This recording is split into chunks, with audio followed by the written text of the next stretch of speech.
So you want to feel happier, you want to feel more satisfied, right? You want to feel healthier and fitter, and you want to feel generally just more aligned. Yes, we all want to feel more aligned, but not always do we know how to actually achieve this alignment, especially in all areas of our life. In order to make it a little bit more digestible, I've created a 3-part series where I go through the different levels of alignment. Today we're going to start with the lowest level. If you are not aligned in level 1, you can forget about level 2 and level 3 because it doesn't matter.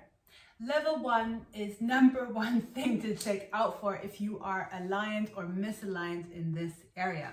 This level is all about the human in terms of our design, how we are built and made up to exist in this world. We focus a lot also on our ancestors because they did it the way that it was naturally supposed to be.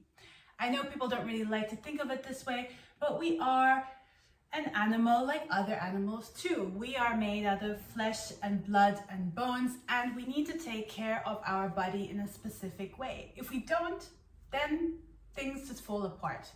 We can't live in alignment if we don't take good care of our bodies and our psyche in the way that our ancestors did it as well. So let's start with the first one. Exposure to the outside world.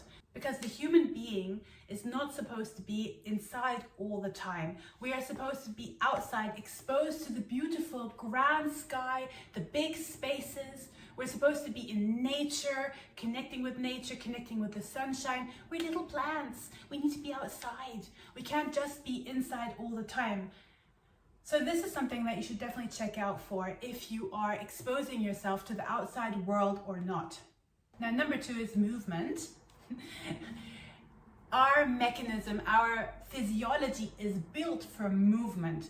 We have muscles and we have joints, and we're supposed to be using them and not just sitting inside all day or sitting on the couch in a resting position, hunched back at the computer writing. Like, we're supposed to be moving our body.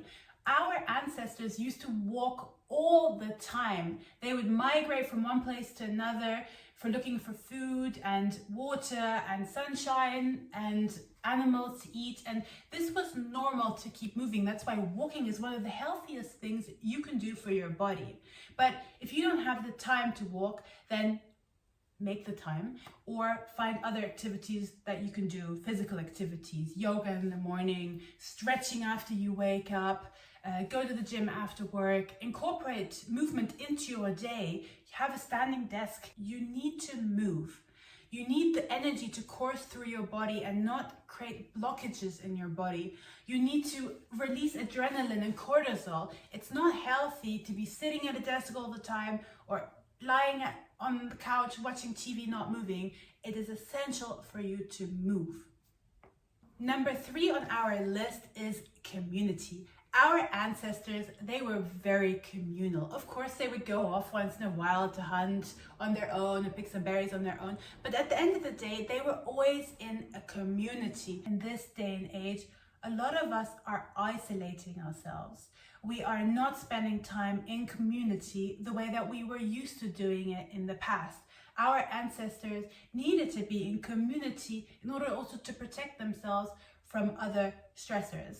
Of course, there is no bear to protect me from now in my apartment, thank God. Or maybe I should check, but I don't think so. But we are built still the same way to need and crave community and not always be alone. And no, calling someone or writing with someone is not the same thing as actually physically being with other people. Yes, it's an energy exchange when you're with other people, and you need that in order to feel satisfied, in order to feel safe, comforted. We need to be with other real humans. I think pets are also quite nice too. They're also supportive, but I don't think it's the same thing. We need to be with a community. So I think it's important to double check, what is your status like? Are you alone a lot? Are you isolating yourself a lot? Are you, for example, doing home office in your apartment all day long and you don't leave the house and move, I'm probably guessing you're not feeling that great. It's not healthy for us to isolate ourselves so much and be alone so much. You get used to it.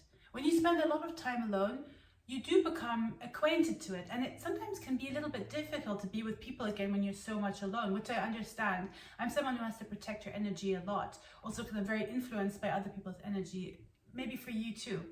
But this is why it's also important to make sure with whom are you spending your time, and to do a little bit of an alignment check on your friends and the people that you're spending time with, but more on that in another video. But it is good for you to be with other people. I remember when, a little anecdote, when during Corona, I spent a lot of time alone because I was living alone. And then when I went outside again and we were exposed to being more with people, I had a little bit of a strange anxiety acclimatizing again to being around people a lot. It didn't last very long, but it was because I had just not been used to being around people that much in a long period of time. You can get used to it again, and it will probably feel very good once you start exposing yourself more to other people. So make sure you at least meet people 3 times a week minimum. Just going to the supermarket and standing in the line with other people does not count. Does not count.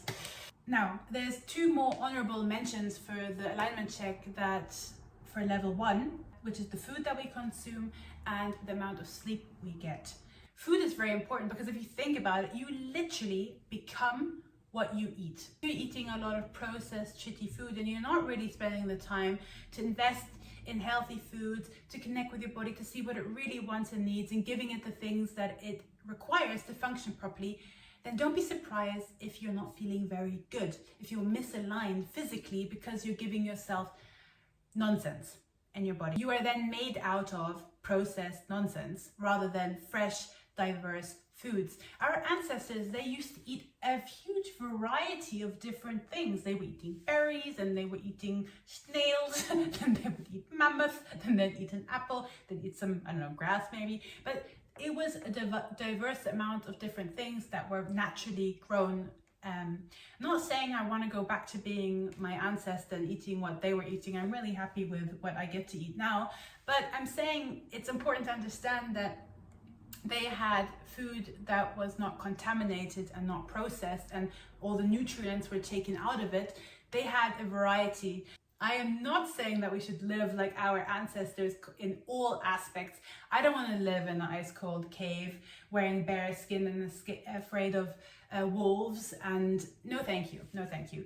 But I'm just picking out the specifically good parts about how our ancestors used to live, because it was more aligned with how our body requires it and how our physiology is made.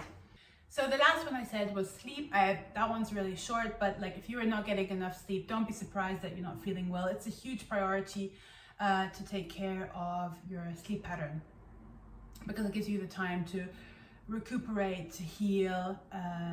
Some people need it more, some people less, but this is something you should look out for.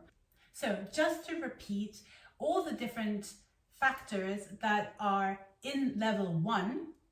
1, it was the exposure to the outside, exposing yourself to sunlight, to fresh air, to nature. 2, the movement, keeping your body, signaling to your body that you're still needed and you're vital and alive. Trust me, you need it. 3 was the sense of community, being surrounded with actual real humans. What was the fresh food, right? And sleep. So to sum it up, this is not healthy. If this is your life, most of the time, then don't be surprised that you are not feeling well. But you can take steps to make your life more aligned in this level 1. Keeping these things aligned in your life, then everything else on top of it will be a lot easier to handle, and you will feel a lot better already if these are given. Assuming that we have taken care of the level 1 alignment needs, let's go to level 2.